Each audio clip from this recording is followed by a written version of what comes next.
Hey everybody, welcome back to another Stone-Faced Reactions. I'm Griffin, that's Theta, and we're here to watch some Witch from Mercury. Things are really heating up towards the end of the core here, and I'm really excited. But we got a bunch of commenters here in season. Oh yeah.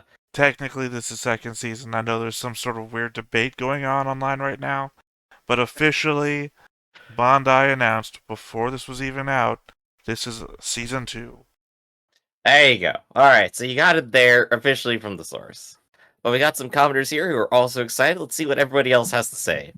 Joss Phoenix says, two things give me weird vibes. One is the DNA. Could they try to pull a seed? Question mark. And they were sisters all along.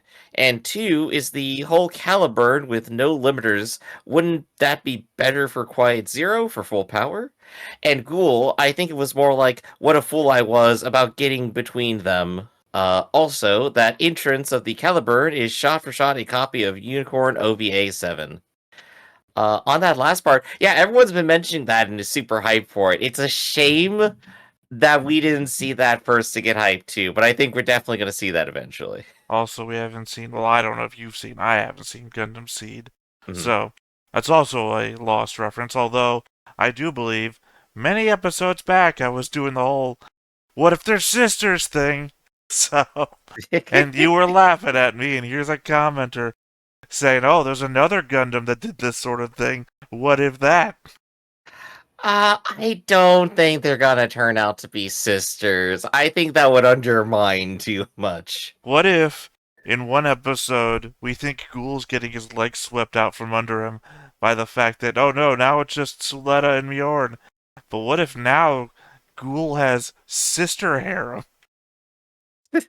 Ghoul now, instead of going from 0 people, now has 2 sisters to marry. I can copy as many Suletas as I want. Well, I mean, more so the Miorine and Suletta just marry him.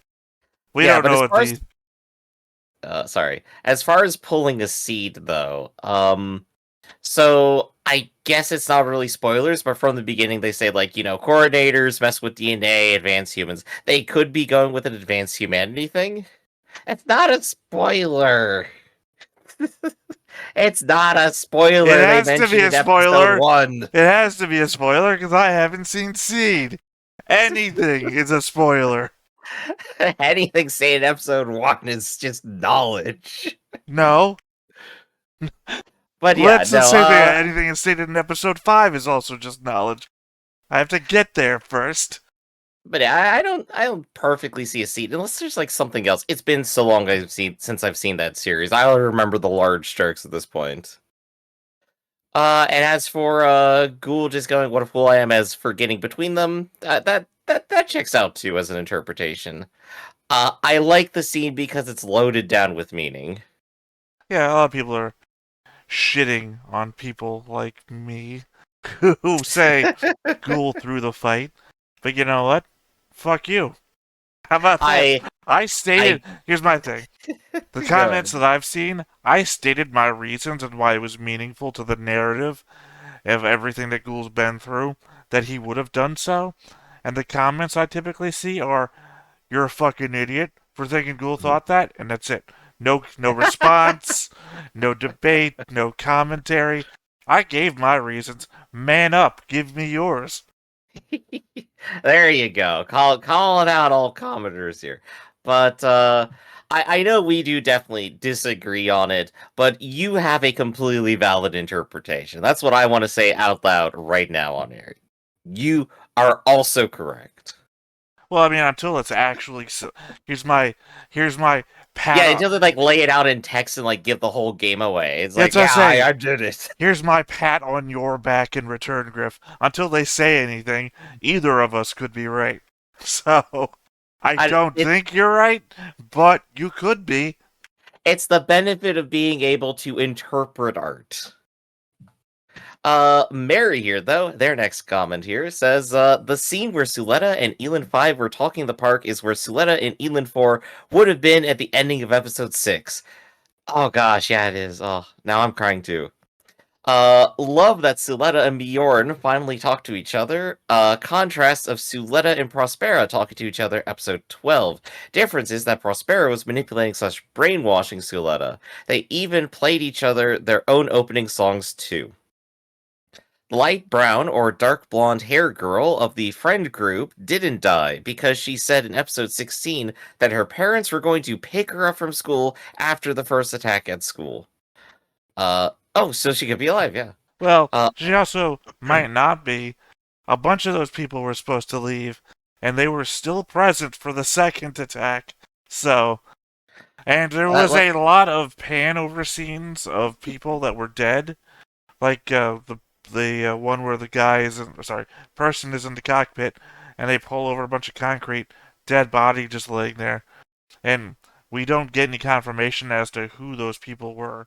So right. We could just be amping up the tragedy here. well, no, I'm saying it's valid to say that you think that they got out, but there was a lot of people that said they were leaving that didn't get out, so it's an unknown. Again, it's interpreting art and I guess like understanding the situation overall. Consider the people lucky enough to get out before even more disasters happen versus the people who had to suffer, kind of thing. I think it's more of a narrative. Yeah. God, I can't think of the word. It's more of a thing to have a person say that they're leaving and then get killed before they have the chance to leave. Mm-hmm. That's more of a hit than it is to say no, they just got out and we never saw it. Oh yeah. Honestly, Ghoul being worried about Suletta piloting a Gundam without Eri is adorable. Also, did Ghoul slap himself for Miorine because he knew that she'll slap him? I have at least a singular thought about that in my THETA'S thoughts. We'll go ahead and hold on to that. I will say it was hilarious. Lotta, please go back to the hospital and be at your girlfriend's side instead of doing stupid shit you're doing. I'm sure that you and Ghoul will discuss this later. Ghoul's Delenza is back after Suletta easily dismantled it. I'm glad it doesn't have the big dumb feather on top of the antenna. I don't know, I like big dumb feathers. Well, the reveal at the end of episode 1 wouldn't have been the same without all the sparkle effects of the feathers falling down. Because, yeah, you got to think about it though. Yeah, Ghoul's dueling method was, hey, I'm not even gonna make you destroy this hard metal structure on the top of my mobile suit. All you have to destroy is this thing made of feathers. I'm making it easy for you. Oh yeah.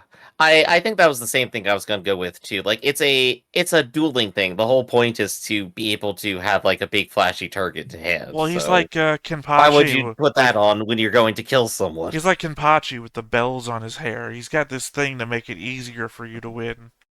Mm-hmm. Our next comment here says Neo X Neo.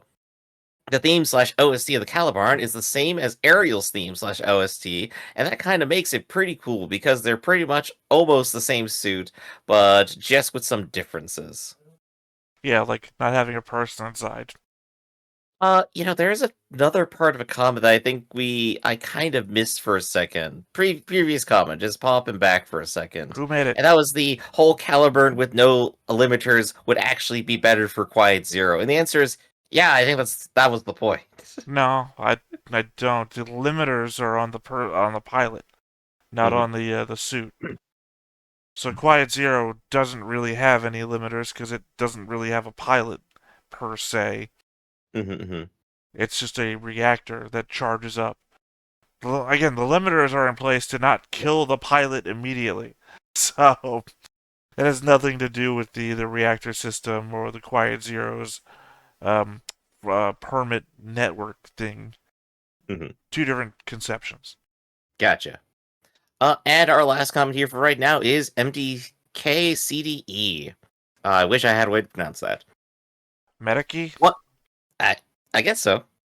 One interesting thing about Suletta this episode, she deflects Belmeria when she tells her to be careful and not overdo it. She also deflects Miorne's request to come to Earth when Miorne says, we'll grow more of them together. She just replies with, right. Suletta is going into this mission with the expectation that she is not going to make it, facing Eri, Prospera, and Quiet Zero, even if she knows she might lose everything and fail. To the last part, absolutely yes.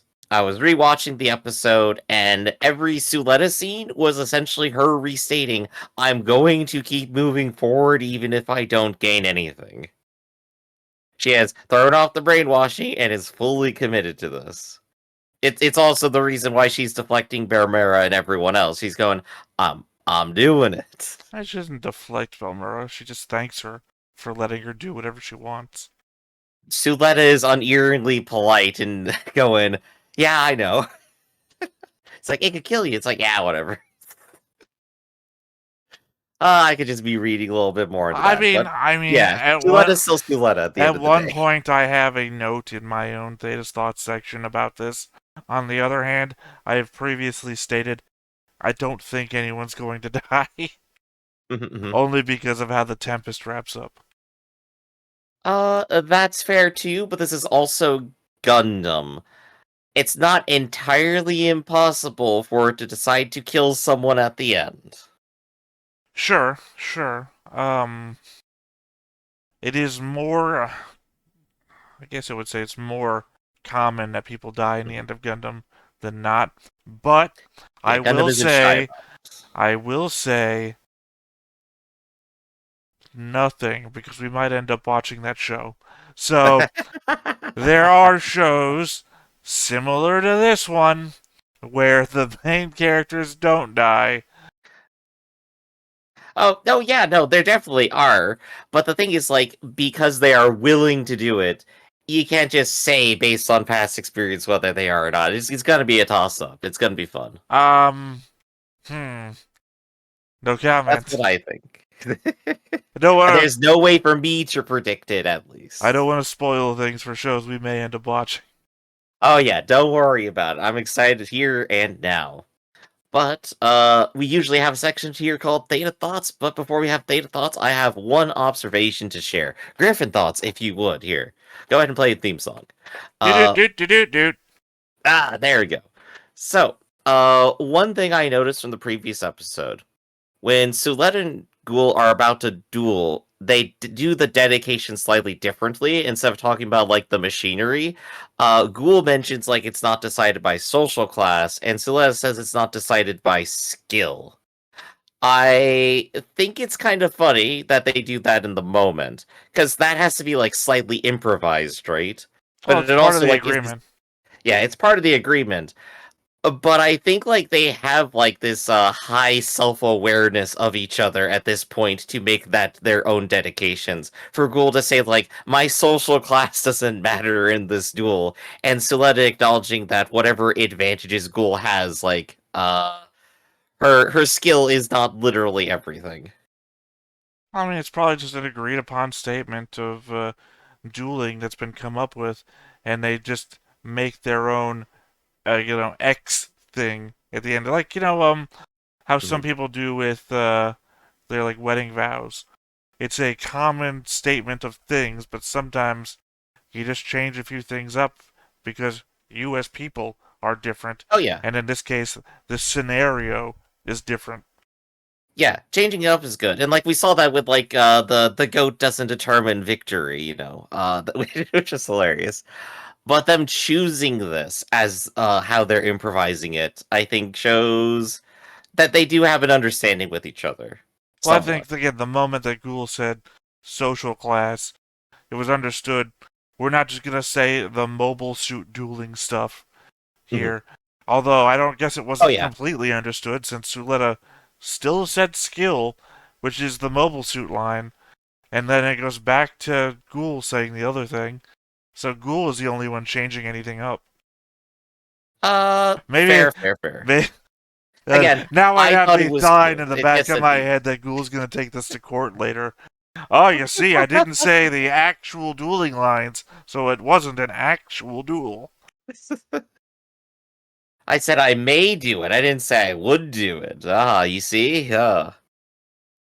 But as far as like other tiny details, I think the only thing I'm going to keep in my head right now specifically is the quote from Elin: "If you reach score 8, you'll die instantly."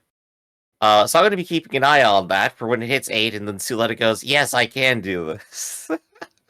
I don't think that's gonna happen. I don't think either, but I think it's something to keep in It mind. took Aries season and a half to reach 8, so it'd be weird for Suletta to do it in 2 episodes. Well, she is the protagonist now. That's all I'm gonna say there. Or she kills herself doing it. She is a one in a number of protagonists. Mm-hmm. Let's see. So I think that's all the extra details I fished out of a very quick viewing again of it. Theta, we have a section on the show called Theta Thoughts, and it's your turn for Theta's Thoughts. Now, Play the theme before song. that, that's my version, I guess. There you go. Variant of your version. Before we do that, though, so kind of like a mesh between Griffin Thoughts and Theta Thoughts, there was something you super latched onto last episode, and for some reason were like getting on me about it, like I had some thought about it. Well, I found some fan theory out there in image form, and I'll have to add this to the overlay later because it's big, so I'll do my scroll thing that I do in my manga reviews. But I'm going to toss it at you now. Alright, let's see what we got. Give me the surprise. Hold on, I'm covering the cameras with this shit. There we go. Alright, hold on. Where are you at? Alright. Live editing, everybody. Right here. Yeah, but you go ahead and read that out as we go and tell me what you think as you read it. Alright.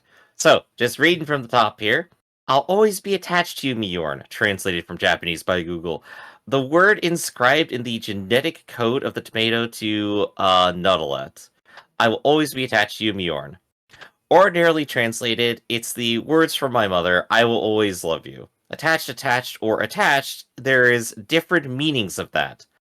First one, probably bullshit. This sentence is eerie. Before you say something like, but it's made by monolingual Japanese, etc., or typological error, a number of things. Did Miorine kill the Earthlings? Violent protests in Quinn Harbor, the drone war era, in response to the Bender group attack, and of course, all the hate messages. What if there's a different meaning to that sentence? Norette is literally attached to Mio Mio. What's Mio Mio again, Theta? Remind me very quick. It's a nickname from Miorine. Okay. So let's see. Their next reference here is in Greek mythology, Pandora. Derived from Pan, gift, thus all endowed, all gifted, all giving. Was the first human woman created by Hephaestus on the instruction of Zeus. As Hesiod related, each god cooperated by giving her unique skills. Her other name inscribed against her figure on a white ground calyx in the British Museum is Anisidora, she who sends up gifts from below. Translate from Google, Anisidora is another name for Pandora, which is famous for Pandora's box. Anisidora is also used to describe Demeter and Gaia in Greek mythology. Pandora was the first human created by the gods and created as punishment for mankind. Alright, well, this is getting here. NR400 Anisidora. It means she who sends gifts from the earth. And that's the name of the tomato. Yep. So the tomato is going to punish Earth. That's where we're at right now, right? Let's keep going. Pandora's box. In classic mythology, a box that Zeus gave to Pandora, the forest woman, with strict instructions that she not open it. Pandora's curiosity soon got the better of her, and she opened the box. All the evils and miseries of the world flew out to afflict mankind, and in some versions, it also contains hope. Quiet Zero originated from Nutret. So Quiet Zero is Pandora's box or jar. Or something else, like Mio's birth. The key is you, Suletta. A box and a key. Oh, that's quite literally on the nose. LRT JAXA's Bepi Columba project development, oh, that's a mouthful, began in 1997 and is successfully launched in 2018. A project that took 20 years in development, just like a certain revenge plot. And then we go over to Cradle Planet, indicating the orbital base Pepe Columba 23 rotates around Mercury with a fine balance, despite the instability caused by the sun's gravity. By the way, Japanese Aerospace Exploration Agency, or JAXA, is collaborating with Gundam, the Witch from Mercury. Expect something like Japan Tour official fan art with voiceover. Oh, that's kind of cool. This, I think there's like a big line here between A and B. Those are disconnected thoughts. I was very confused for a moment. So, foolish me for not seeing that. But what do I think of all of this? Theta, go ahead and tell me, what was I thinking before? Just to be clear, what was my headspace before? I'm not sure. You were super energetic about nailing me to the wall about the tomato thing, even though I said nothing. Oh, I was just excited about tomatoes. Well, this is all about your tomatoes, Griff, and what they But mean. this is really, really good. This is very much it cannot be entirely unintentional. The entire naming schema of everything here, these specific quotes here, the gift to Miorine being not just the tomatoes, but literally Quiet Zero and Suletta in some way. Well, okay. Earlier you were saying, what if they were all sisters? Slightly different theory. Notret created all the Suletta clones, all the Eri clones. How does that line up for you? We already have the tomatoes. She is the tomato. I mean, off the top of my head, it doesn't, but I don't know how it lines up in your head for you, so... Right. Well, I mean, like, the intention was to use Suletta from the beginning specifically for this, and that's what Prospera was going to go off and do until Suletta backed off from it. And that was entirely of Mjorn's doing, not of any, like, pre-planning. I guess the thing there is that, remember that Norette is not a geneticist. We know she's specifically a botanist. Maybe she is both. Well, we came up with the whole geneticist or botanist thing, and then they answered it in the very same episode. She's just a botanist. Let's see. What can I also ascribe out of all of this? Nor literally attached Mjorn. I think the final interesting thing here that I can take from this is specifically sometimes Pandora's box also contains hope. Notret was also working on Quiet Zero, right? What does she put in there? What is it going to do that Prospera has not expected? That has not once been planned again, for? I think that's a reach. We don't know that Norette was working on Quiet Zero. We know that Prospera and Delling were working on Quiet Zero, and it's uncertain how long ago Mjorn's mother died, so we don't know how much involvement she may have had or not. I think the phrasing just leaves it highly ambiguous, doesn't it? Where it's like Quiet Zero originated from Notret. It's like, okay, that could be anything, right? It's like she drew a big couple triangles and said, like, I want to make this. I mean, there's a whole backstory thing that could exist that we have no idea about. Like, what if Prospero is like, I'm gonna fucking kill Delling, and Norette was like, hey, I heard your daughter died. What if we came up with a system that her electronic spirit could live free in the rest of the world? You know, that, there's like this whole backstory thing that things that could have happened. Who the fuck knows? Maybe that's how Norette died. Prospero's like, maybe we have like a Tokyo 24th Ward flashback, right? Where somebody the Airy dies. corpse is in the machine all along. Well, it is. It literally is. But, no, remember, I already made that joke about Norette being we've been in there. Quiet Zero. I made a joke that could be real, too. We don't know. I think maybe I have one other thought, and that it is sort of Mjorn's plan. She's in charge of it right now, and the Peel group were looking on and saying like, I wonder how her first thing is gonna go, how her first feat is going to end up. Wait, This is on her. She has some special information, I think. what's There Bjorn's is some. plan? I don't know. That's why No, I'm about to give you speculation. you said this is Bjorn's plan. What's Bjorn's plan? Oh, I'm sorry. Miorine has set up the plan before with like Suletta going in and everyone else supporting, like maneuvering things. She's in charge. She's the president of the better. The attack on Quiet Zero, you mean? The attack on Quiet Zero specifically. There we go. Okay. Sorry. We there the context. My supposition though is that maybe she has realized or has received from Delling the information that Quiet Zero's purpose is different. It is not necessarily the huge Starforge battle station that destroys the world. So the thing I said last episode. Yes, its purpose may be different than intended, and Prospera is using it for her own intentions in a very negative way. Well, I specifically said last episode that Delling would wake up and pass along secret information to Miorine.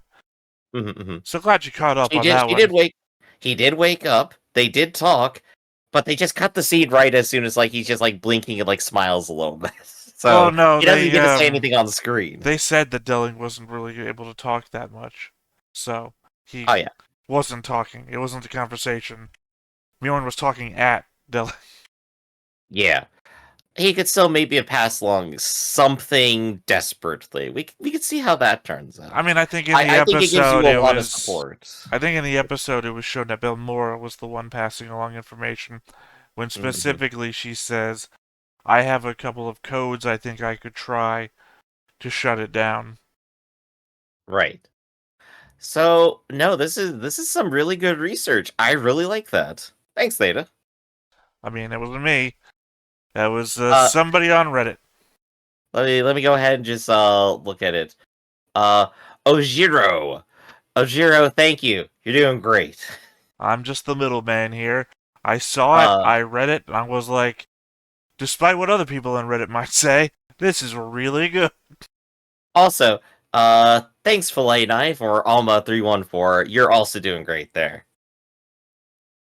So that is at least the surprise segment of Theta Thoughts. Theta, do you have more thoughts?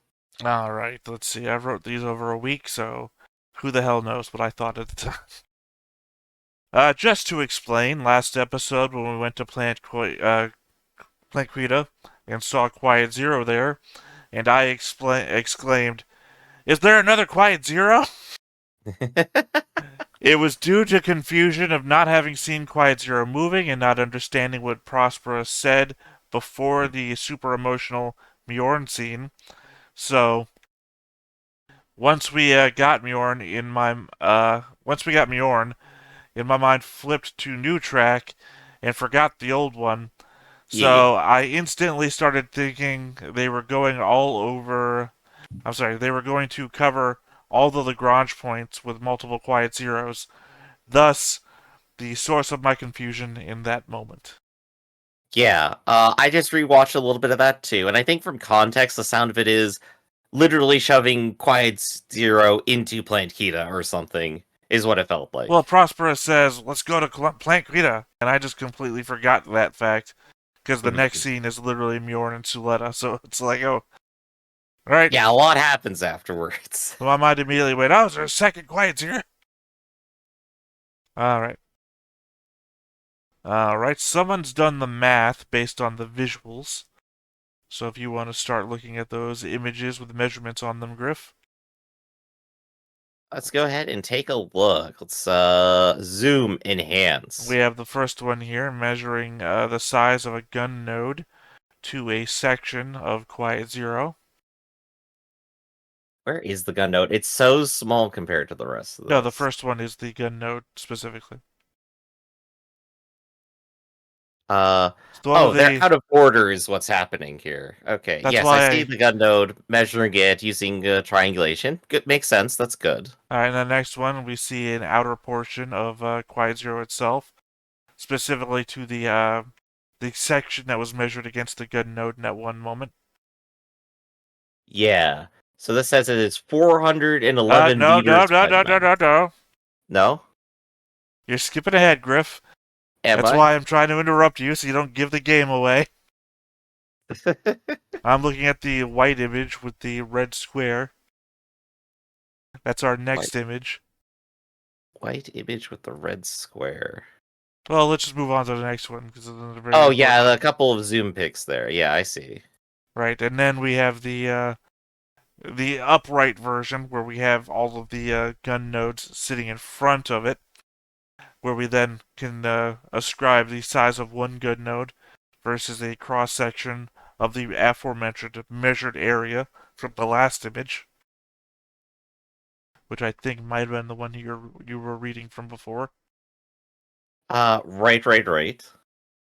And finally, we go to our last image, which measures the size of half of Quiet Zero and extrapolates from there the total size of Quiet Zero, which is about 6.184 kilometers tall, just short of Mount Everest. Oh Could jeez. almost uh, could almost fill the Mariana Trench. Marianas They Trench. it is almost preposterous that this massive thing has like 10 people operating it. Well, we know the majority of the inside is airy operating. True, fair. And this took 20 years to build out in space. 21. 21. That time scale Possibly is 22. fast for an interstate freeway, all right? Well, That's yeah, fast for fixing up potholes in my town. but it secretly had the backing of one of the largest Gundam manufacturing groups in space. True. But do you think being a secret project would make it harder or slower? Who made it? Maybe it did. Maybe it wouldn't have taken 22 years. Did they bury all the construction workers inside too? Are their bones like inside Quiet Zero? No, maybe it was just the 10 guys that are working on it now.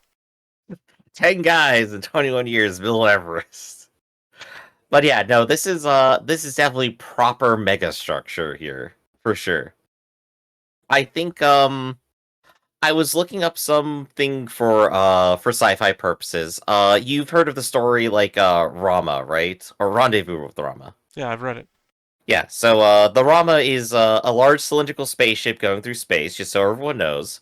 It's basically about 2 kilometers long, I think, for comparison. That was written some time ago, and it's supposed to be a big, weird alien vessel that is moving itself at sublight speeds, basically. I would also say That it's thing. not worth reading the sequels. Oh, absolutely. Apparently, they apparently turned to garbage. Well, they Besides the try to point for now. explain. Well, they try to explain away the mystery of the original, and it's like it don't need it. We didn't learn the power of the mystery box and just shutting up. So, oh, that's the flaw of that story. But that thing, literally, like this device, this ship built by an entire civilization to cross entire solar systems, galaxies, still 1/3 the size of this thing, this bad boy. Yeah. And do we have like stats on Astasia Academy? We know it. Well, we know it's larger than 10 kilometers, but we don't know its exact size. It's it's from yeah. What is her name? Yashura's amusement park. We Oh know yeah. we know that a Yashura's amusement park is 10 kilometers, or at least the measurements of some things on Yashura's amusement park is 10 kilometers, and she says specifically that it's real small compared to your school, Astasia. Right, but that one is at least like on top of a rock, if I remember. Wasn't it?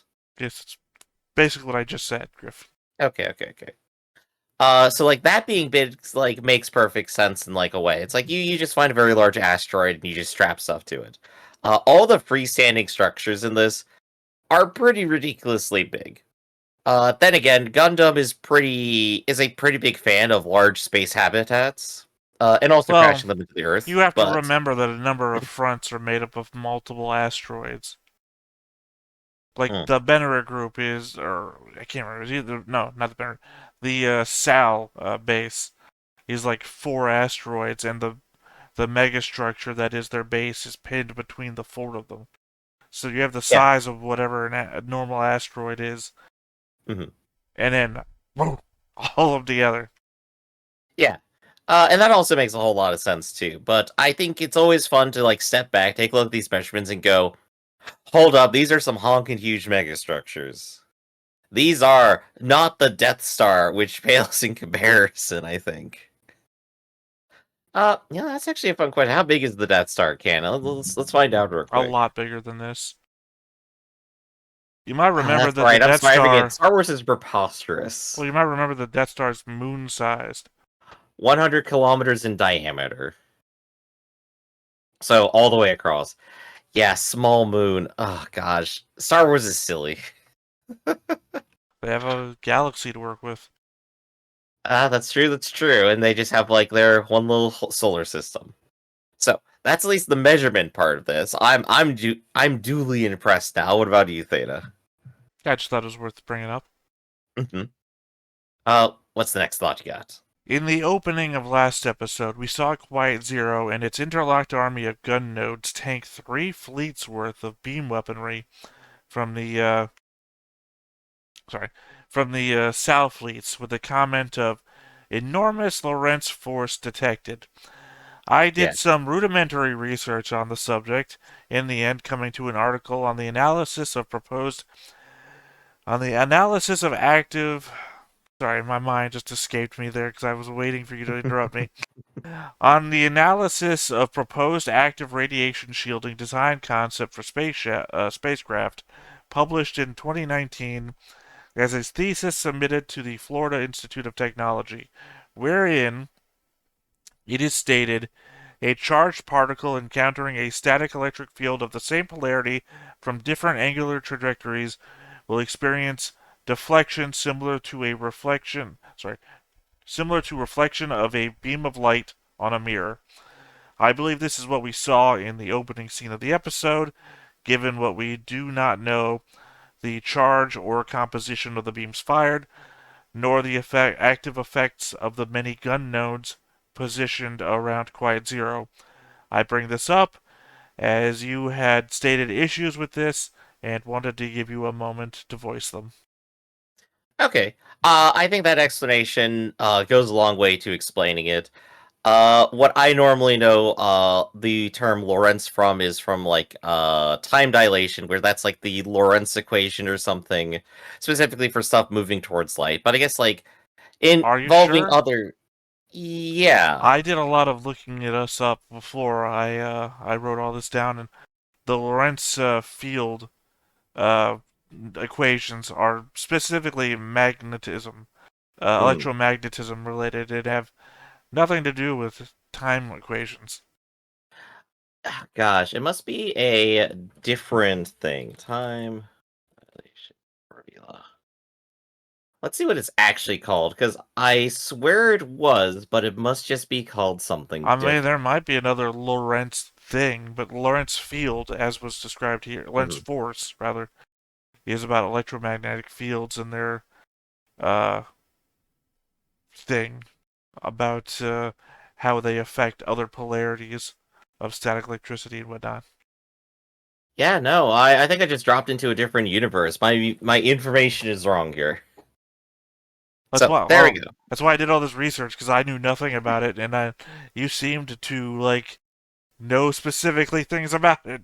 So, I learned information 2 decades ago, and as it turns out, over time, maybe the name of it has been wrong. well, then I guess if anyone out there wants to know, Maybe just a transform of it. I would recommend then the analysis of proposed active radiation shielding design concept for spacecraft published in 2019, as it also Uh, covers a number of other mhm. active radiation shielding techniques, of which Lorentz force was just one of many. Yeah.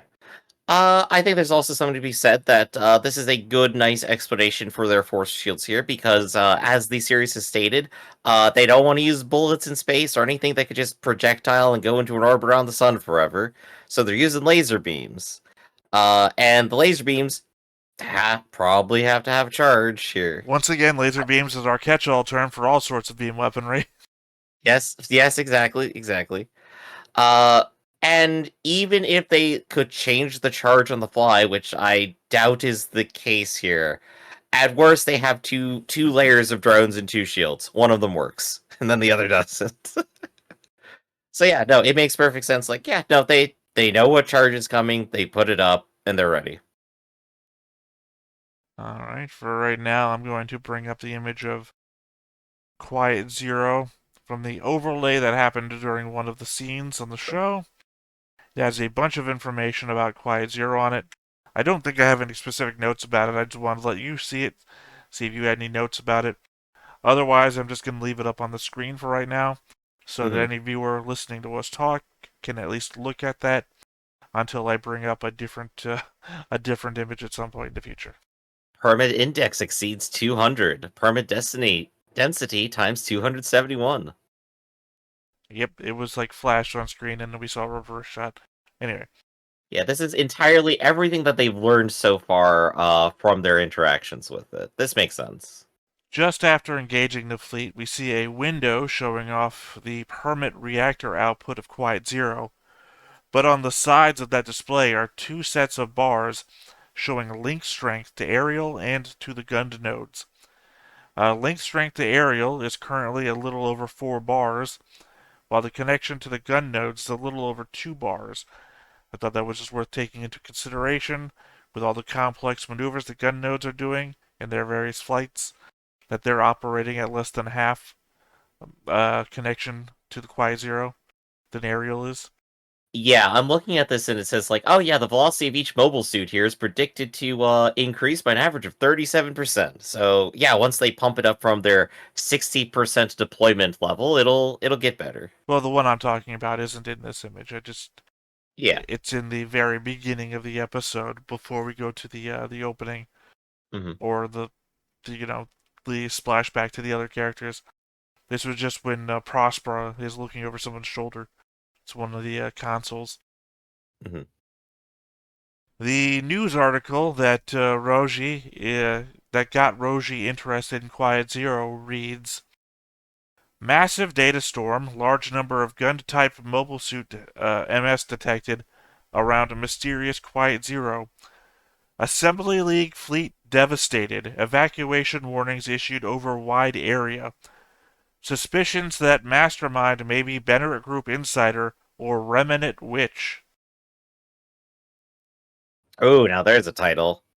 Yeah, no, they hit that perfectly for the news. Well, the last two lines are actually just the subtext underneath the title. Uh-huh. But it goes by really quick, and it was just interesting to know that I could zoom in on that and actually read it. So, As it turns out, the news is on the case. They got it in one. last episode we also got a mirror of Suletta saving Miorine from season 1. Oh, sorry, this is a picture one. Oh yeah. There we go. There's the picture. Last episode we got a mirror of Suletta saving Miorine from season 1. The first time she did it with bloody hand. This time her hands were clean. Otherwise, Right. it's relatively a mirror to one another. Hmm. And of course, the existence of mirror scenes is not coincidental, I think, that's for sure. The entire point of that scene was literally coming clean to Miorn. And literally acknowledging, like, yeah, I killed some people and I said it was for defense, but, I feel bad about it. That was the whole talk. Also, pointedly, as you can tell in these images, her hair got a lot more coke red. I think that's just lighting. She was inside of, like, the dark station at the time for the Plankita So one. what you're Whereas saying she's in a is, fully lit building in the other one. so what you're saying is that blood would have been a lot more coke red. I do hope we aren't death flagging Mjorn. Noria got a hand-holding scene with Elin 5, and then Noria tells him someday before getting shot. Mhm. Mjorn gives Suletta a someday before opening her door to hold Suletta's hand. Mjorn is way more likely to live. That's all I'm gonna say. I'm just saying, we do things in mirrors around here, and we've just done a. These are the two things Noria did before she died. Mm-hmm. Uh, Look, if that's gonna happen, then there has to be a season 3. That's what I'm gonna say. Okay, just We because you said cannot that. kill her in the last episode, and then expect Suletta to put an end to it after that.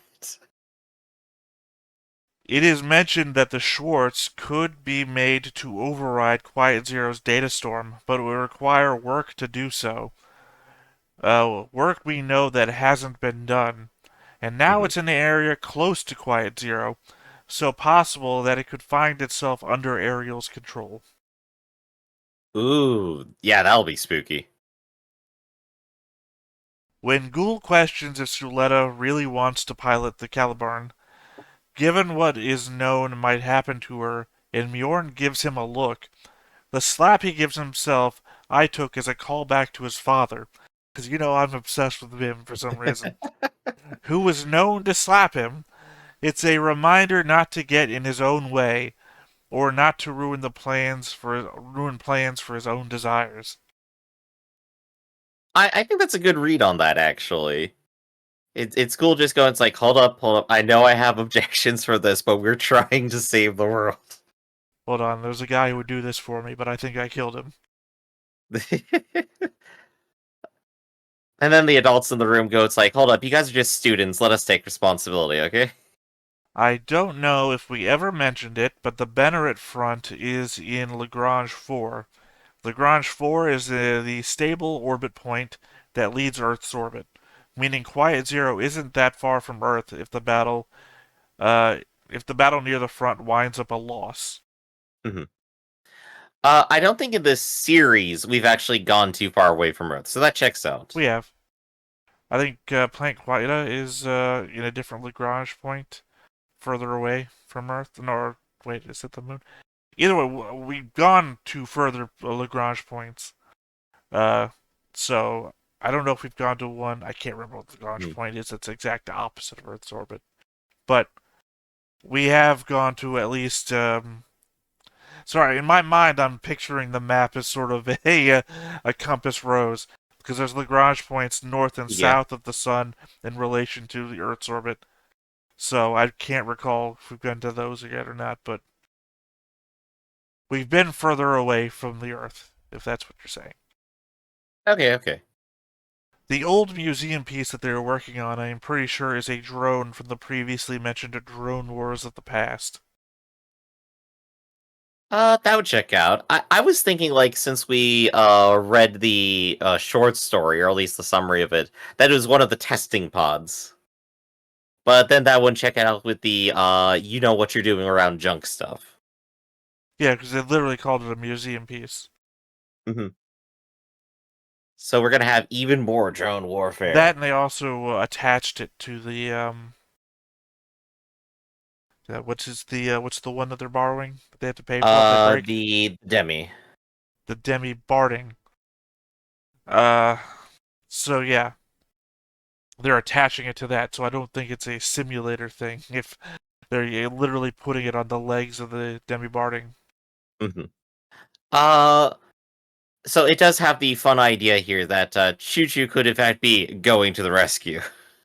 Well, she's going out there. We know that Yeah, she is. exactly. It's gonna be great. I want to see more Choo Choo in mobile Remember, suits. she's the blindfolded one basically in this scenario. Yup, it's gonna be fun. All right, last note. Worth noting that as Quiet Zero approaches the Benneret front, Master Elin is at the SAL HQ with the Peel CEOs, essentially going over what is going on. Mhm. Entirely possible that this entire event had still been a part of their plan to take over everything, as the CEOs telling Elin to wait when asked why he wasn't in the running for president. Hmm. That could check out. If there were a season 3, the Peel Group becoming the next antagonist would check out to me. Well, because the entire route so far has been them consulting an AI about what to do. Hmm. Because you remember even going back as far as evaluating that Master Elin would be perfect for running Peel Technologies, and then the breakdown of every Master Elin enhanced person so far, and why they would be a good match as a Gundam pilot to fake being Master Elin. So they've kind of been holding Master Elin back this whole time so that he could then be propelled forwards for a reason yet to be determined, because we haven't seen the AI readout about the situation. The Peel Right. CEOs know what it is, but they're not telling us, and they're not telling Master Elin either. Master Elin is a bit of a Chekhov's gun. He's just sitting up there on the mantelpiece waiting for somebody to shoot him. And it will feel a little weird if the entire series wraps up in the next 2 episodes and then goes, well, no, Master Elin's just out there. And nothing happened. Well, I mean, he's also constantly been right. Like he said, Mm-hmm. oh, well, if Miorine just fucking kills people on Earth, they're just gonna vote her in as president of the Benner Group. Miorine gets false flagged into killing a bunch of people on Earth. They vote her as president of the Benner Group. Master Elin knows what's going on, so he's not a fool. Exactly. He's not a fool, but he's an unused asset for the show, I think. That's my opinion on that anyway. But you said that was your last thought, didn't you? Yeah. All right. So, you want to go ahead and do a quick recap before we begin? Last episode was The Woven Path.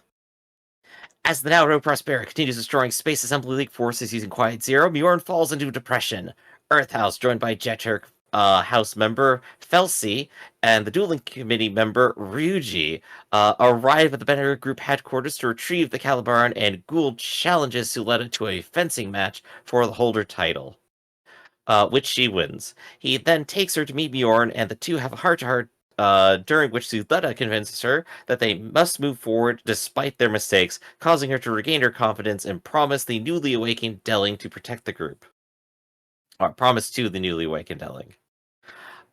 With Quiet Zero headed towards the headquarters to acquire components to expand its range, Earth House and the group make a counter strategy. Since only Gundams can resist Quiet Zero's hacking, Suletta serves as a distraction while Earth House infiltrates the space station. However, just as the operation commences, Lada tries to assassinate Miorine using the Gundam swords, which his father secretly developed, forcing Gould to fend him off. Meanwhile, despite the strain that piloting the Caliburn puts on her, Suletta manages to breach Quiet Zero's defenses before being confronted by the Ariel piloted by Eric.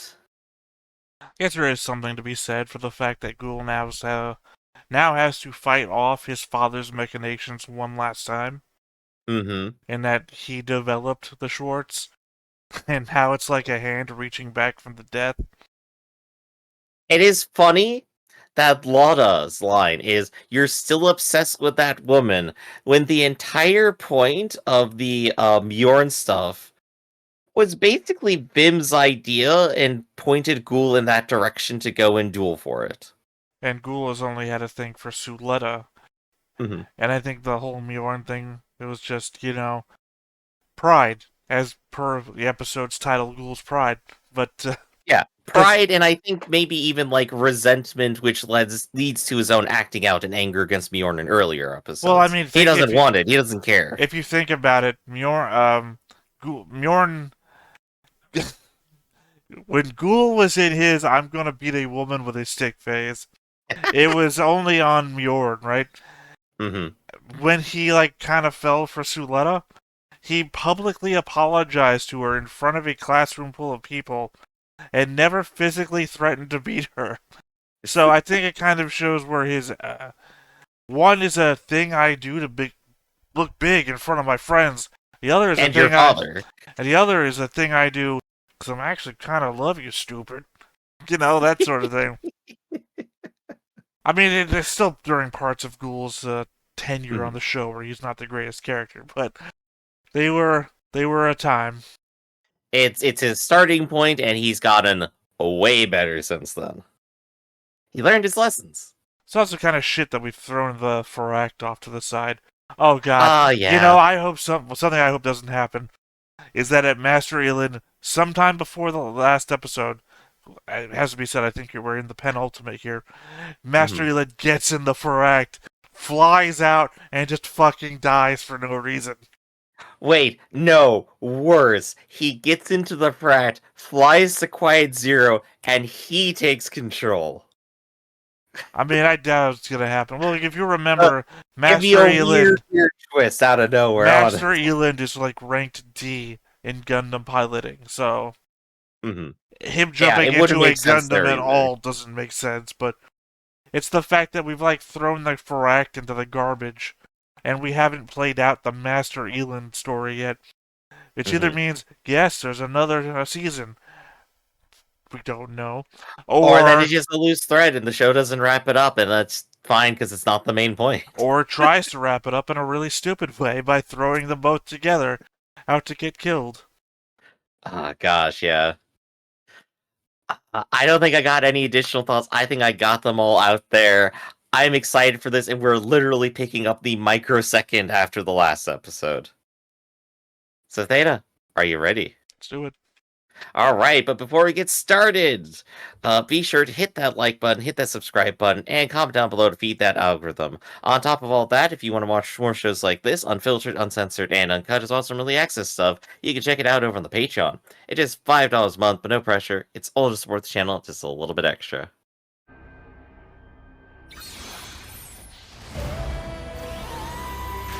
Got the theme. Specifically the Witch from Mercury theme.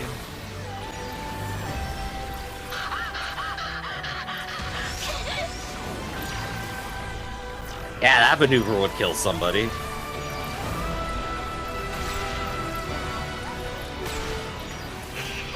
But she did it again. じゃあお母さんの邪魔しないで。全部エリクトのためなのに。どうしてここに来ちゃったの？友達と学園に帰りなよ。これは。So have you been not watching the news? I don't think the little girl's watching the news thing. やだ。私はみんなのこと見ないふりなんてできないよ。スレッタのわからずよ。Uh-oh, candle hand. Ah, the ghoul fight. やめろラウダ。なんであの船を狙うんだ。兄さんこそどうしてあの女のそばにいるんだ。ラウダ。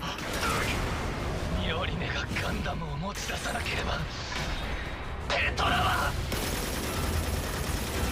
Gotten hospitalized. Exactly. なんでラウダが攻撃してくんだよ。知るか。 Everyone else is confused though, which is funny. このままじゃ巻き込まれる。ニカ、チジュン、了解。デミバーディング、行くぜ。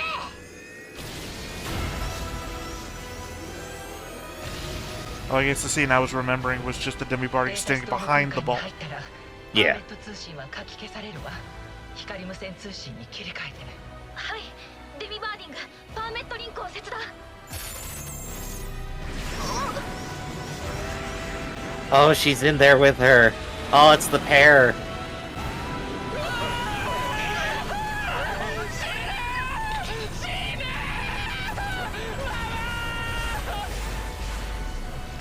Oh no, it is the ball. Okay, we just didn't see the back of it before. パーメットなしの操縦って And that it's not a ball. こんなに難しいんかよ。 Oh, she didn't practice at all. データストーム。この感覚気持ち悪いんだよね。さっさとクワイエットゼロに行ってくれよ。偉そうに指図すんなし。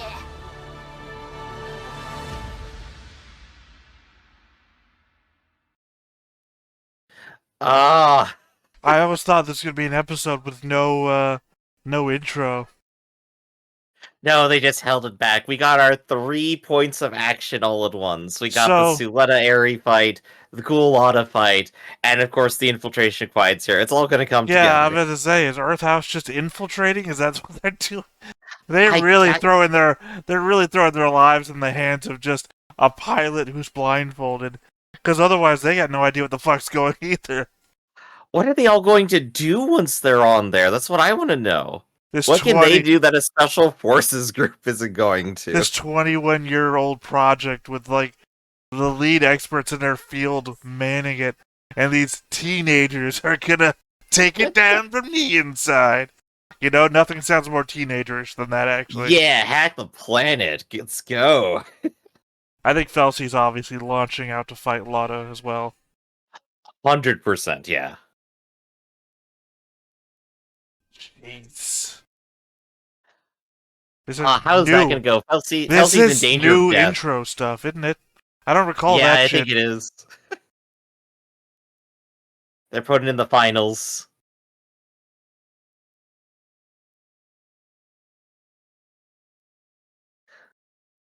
The Delling Prospera picture, though. because they worked together.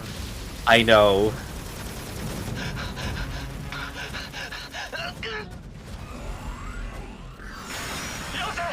シュワルゼッテはガンダムはお前の命をだったら殺して止めなよ父さんみたいに Hard-hitting emotional stuff, but god damn, that's a great Gundam. It's so cool. 僕には荷が重いと思ったのか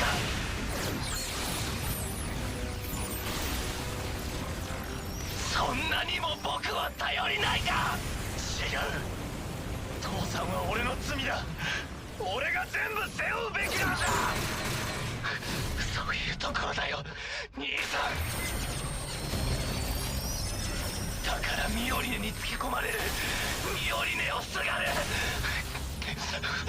My new favorite weapon. Hands down. Oh, I know. 傲慢さが兄さんの罪だ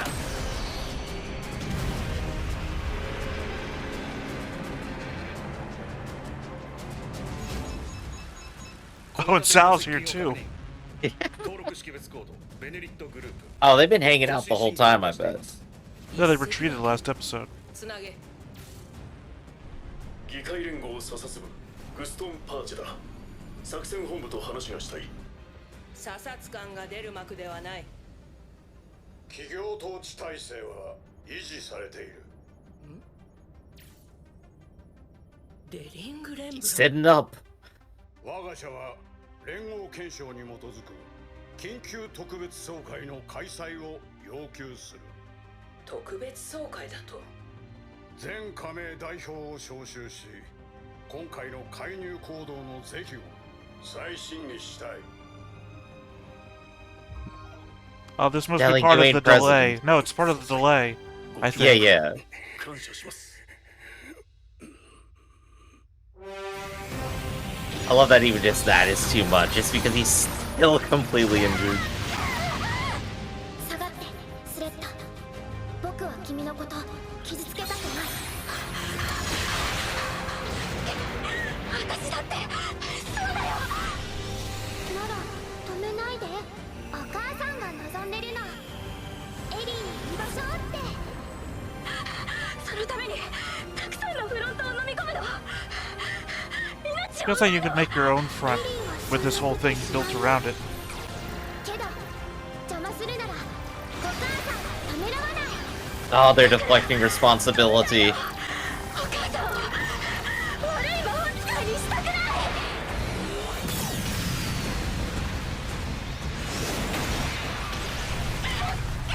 Oh, that is just such a cool bit of animation, that お願い kick. スレッタ僕らのことは忘れて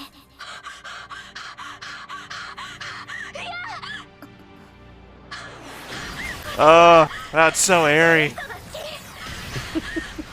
んが好きお母さんが泣いてるなら抱きしめてあげたいそばにいてあげたい忘れることなんてできないよ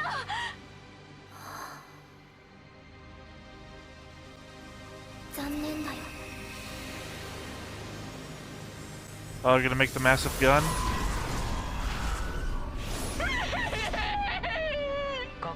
That's the correct thing to be doing right now.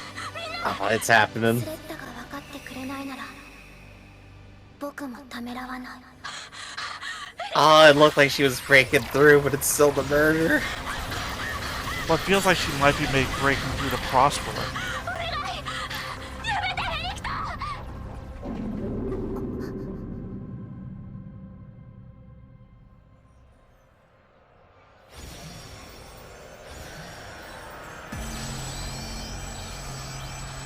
Ah, the real Eric responds. モビルスーツが止まった。一体何が。チュチュ、ミカ、おっしゃー。 What did just happen? どうしてなんで邪魔するの。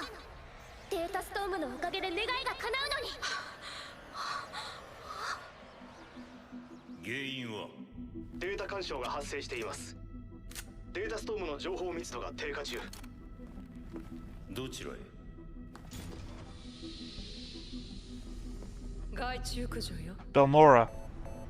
艦長、 Belmora and her Oh. codes. 秘匿通信だ。 Oh boy.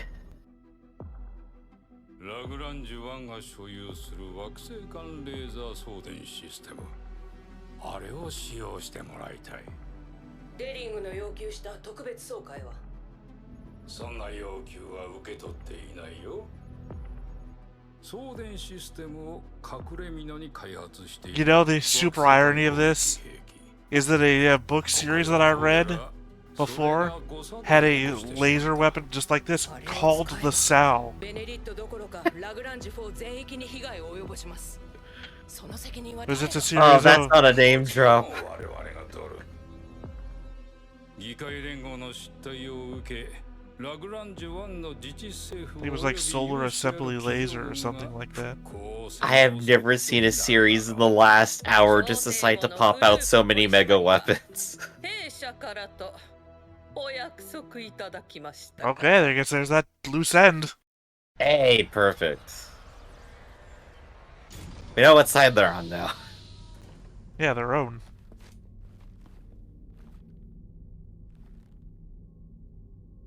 行きますよ。ついてきてください。この中はデータストーム、平気みたいだね。助かった。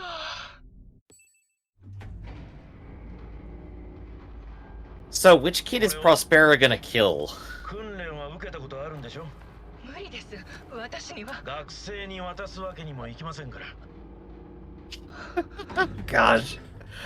Oh, it's such a responsible line. I can't just give the kids ちょっ guns. と待って、チュンチュン。あ？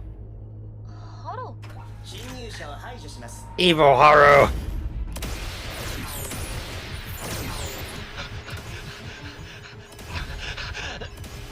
これがガンダム。 That sword! これなら兄さんに並べる。兄さんも止められる。魔女を。 You idiot, I get all my limbs cut off every fight. I just love how he just has to ominously stand there and he wins.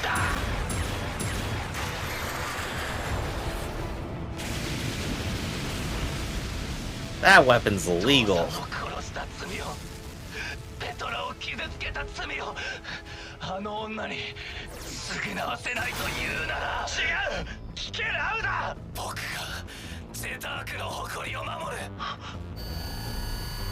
魔女に取り込まれた兄さんの代わりに、僕が Thrall to a witch. We're even using the terms right. ラウダゼタークが。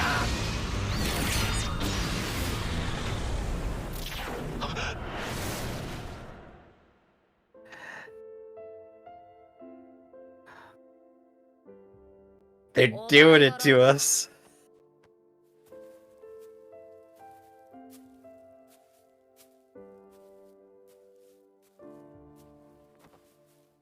Oh.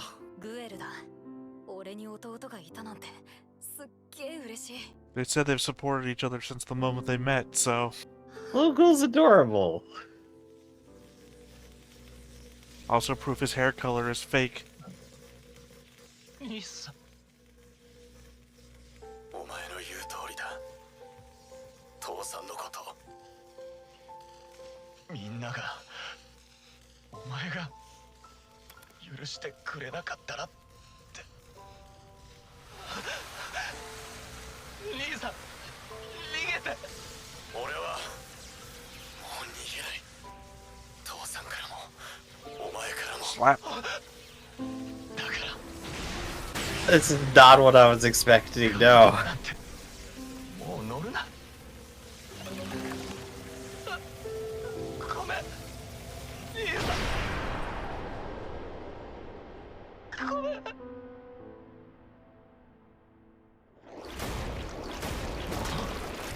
I was about to say, that was just plain embarrassing. How stupid are you? Good job, Elsie. Good job. Oh, like, just before he dies, gets splattered by water balloons with the world. Gosh, good save. Ah, the curse is over, though. The Cool family lives. いいだろどこでも。ウィンソンさん、ミオリネ代表とコアブロックに。でも、行ってミオリネ。さっさと片付けてこい。できるだけ早くお願い。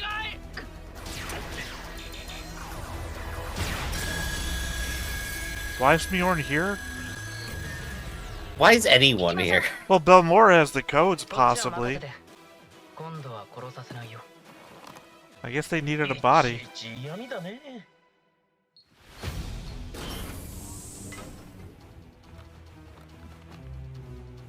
God, I love this series. It's such a good show. The tension's only getting worse. 早く停止させてくれよ。分かってる。変わります。 Oh, it's because she has codes. どうして？緊急停止コードなら変更させてもらったわ。気づいてないとでも思った？ She's so cool. ミオリネは今お母さんといるよ。 It's also like the first film I think I've ever seen encourage password security. なら僕とお母さんから居場所を奪わないで。先輩、もうやめてください。どうして？エリーはバナディスの理念に祝福された子よ。なのにこの世界にはあの子の居場所 Still がない。 waiting for the shoe drop. Venatus is all evil people. エリーが幸せになれる場所を。エリーってスレッタはどうでもいいわけ。 The password's happy birthday. でもあの子にはあなたたちがいるでしょ。スレッタがどんな思いでキャリバーンに乗ってるかわかる？ I mean, I guess in fairness, they're not actively shooting at them while they enter codes. それでもあんたたちのことが好きだから愛してるから。 They're basically cornered. 母親なら等しく愛してやりなさいよ。 Never 言っ mind. てくれるじゃない。おい、プログラムから見直す気か。管理者権限を回避できれば。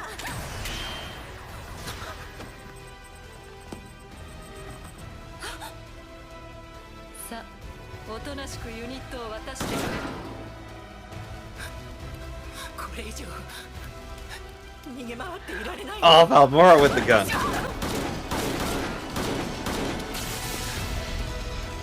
Those are easily destroyed.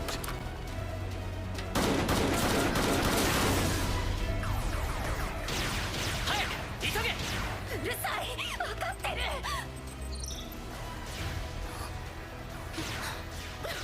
I'm always with you. And apparently she was part of this. And the message is an extra password. 私も愛してる。 If I could remember that too, though. すべては可愛い我が子のため。母は強しよ、お嬢さん。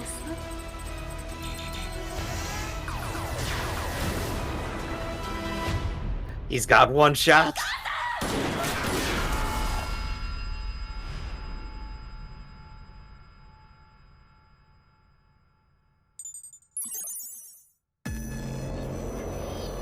She got shot. In the helmet. I mean, what's the one job of the helmet, right? Yeah, very true. 接続確認。コール開始してください。了解。 Oh, it's gonna be powered down, and then the thing's gonna hit it, the solar laser.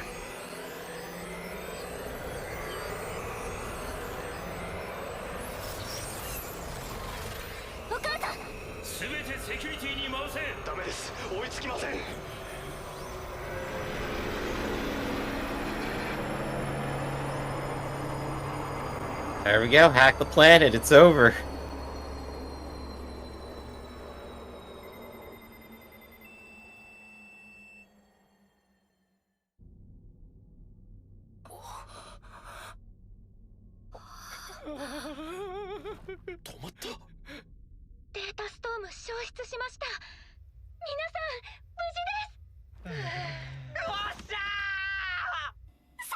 Oh, it has to be one yata. 人殺しは向いてないね。次からは人助けにしときなよ。I don't know, kill 4 of you. He just has to rub it in. だったら言葉通り進みなさいよ。あんたもスレッタもエリクトも私たち家族になるんだから。クワイエットゼロは機能停止した。どうかお引き取りを。いや、君たち企業は大きくなりすぎた。 Here it is. You've grown too big, you've made a super weapon. So let's kill you with our super weapon.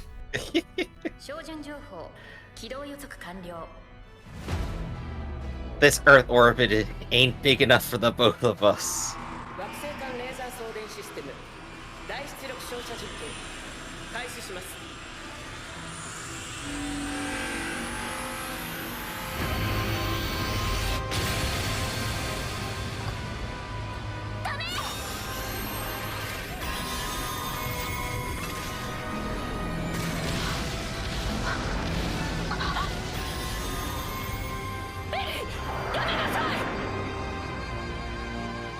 Oh no.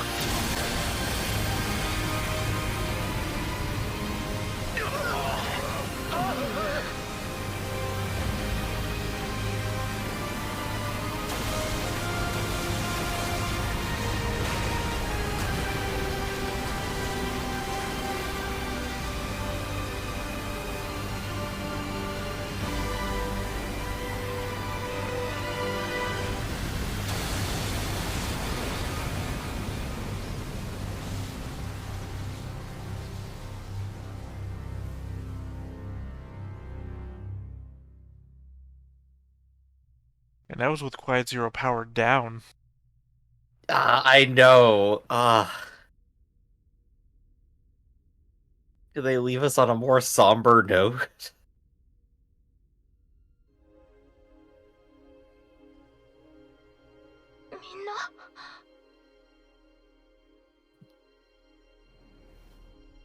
I was about to say, that's all Gundam node debris.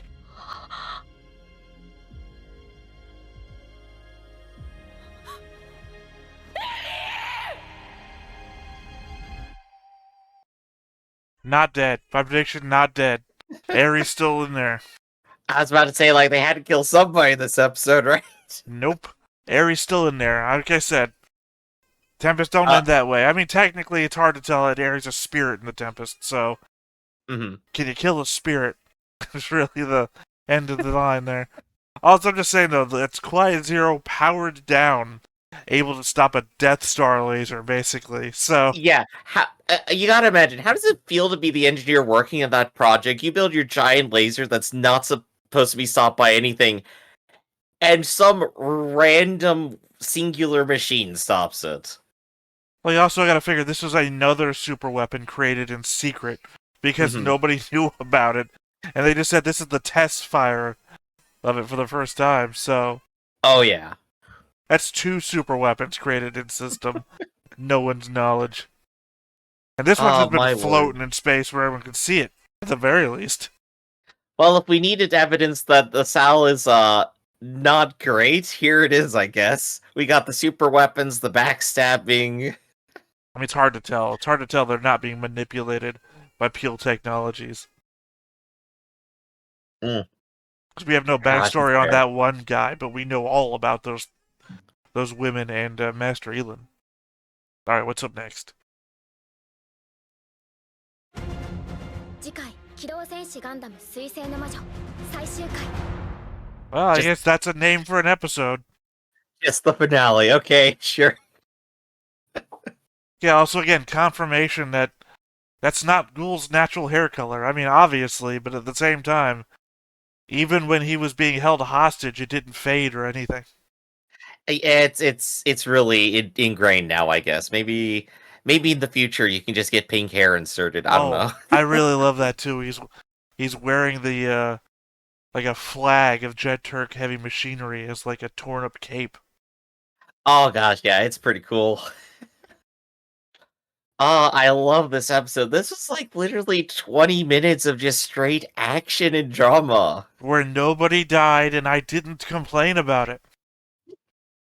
See, this is what I'm saying. It does miracles. Emotional resonance is how you get past all of my complaints. I care about the characters, therefore, I don't care that they don't die. I love the bluff they pulled with Ghoul, that they were literally about to just keep passing down the Jeter curse of, like, they can never get a damn break, and Felsi just swoops in at the last second. It was the most hilarious moment right there. Well, I absolutely love that. So much is going on in the moment that even though just moments ago it said, oh, Felsi's gonna launch out in a suit and interrupt the fight, forgot about it completely because I'm wrapped up in the moment of the scene. Right. Gosh, at least they get like a happy ending. At least they get that here. I think their argument might be over after that. Well, I mean, despite how amazing the Schwartz is, didn't last very long. He already destroyed the command thing of the Schwartz in an instant. It does bring up the sudden note, hey, I thought you had to, like, be the enhanced individual to, like, get the lines and pilot Gundams properly. He's been that the whole time? Laudna was. Yeah, yes, really? I didn't... Was that mentioned before? Did I miss that? I don't recall it being mentioned, but we literally just saw it on screen when his face was all red. Yeah. Ghoul's surprise face from Delling. Ghoul's face still hasn't been all red, so again, we have no proof that Ghoul is lined with permit. I don't think he is. He's the natural kid. Well, I mean, no. Everyone else is even talking about, oh man, the permit stuff feels weird out here, doesn't it? Ghoul has also never mentioned how permit feels. He's the exception, and again, unless proof is given, I don't accept it. Right. Totally fair. So let's see. Our other two situations, we had the infiltration, which honestly went way smoother than I thought it would. Apparently, Haros aren't very good security guards. They're just little goobers. That's what they are. They're just goofy boys. I mean, they're still the best Haros I've seen so far. Except for possibly the Pokemon Harus from OOF, which is just weird.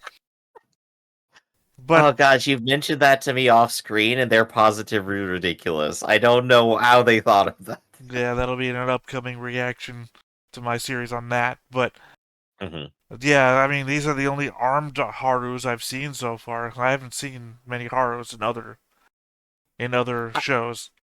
I guess it makes sense that if you have a robot that can just do things anyway, you just slap him into something, let him drone control. Why not? It's cheap. Well, I mean, we know that they work as like counselors at the school, and apparently, what was it? Ishura uses one as like a wand to fly with in her amusement park.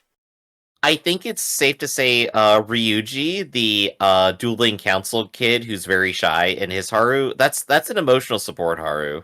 I'm pretty sure, yeah. I was pretty sure it was the one that was in the counseling area that Cecilia was hiding behind.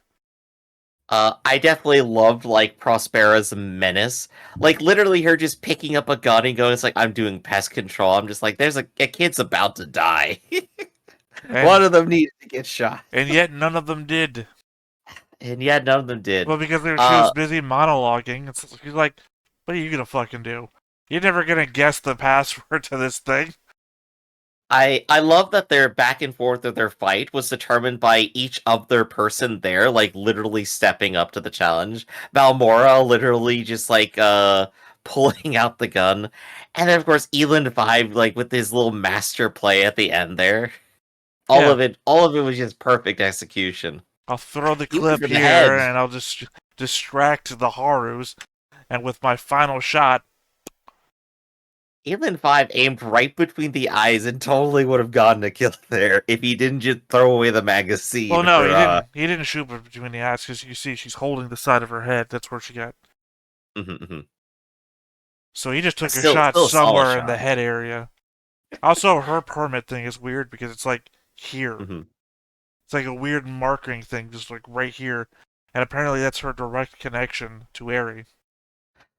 I also can't believe that our last minute tomato inspection completely paid off, like in spades.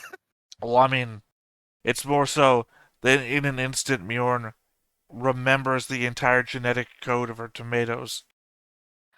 I mean, to be fair, they're from her mother. She obsessed about them. She's been dealing with them the entire time. We've literally seen her spend hours just on her computer in the greenhouse doing something. That would be different if not for the fact that they just showed that Ryoji is the first one to have inspected the genetic code of the tomatoes. Which means Miorine's been spending a lot of time, sure, no debate there. She's been spending a lot of time growing the tomatoes. She's not once ever looked at the genetic code of it. Which means last episode to now, she's memorized the genetic code of the tomatoes. Gosh, literally every single bit of it paying off, though. Like, entirely just the love of her mother leading to victory.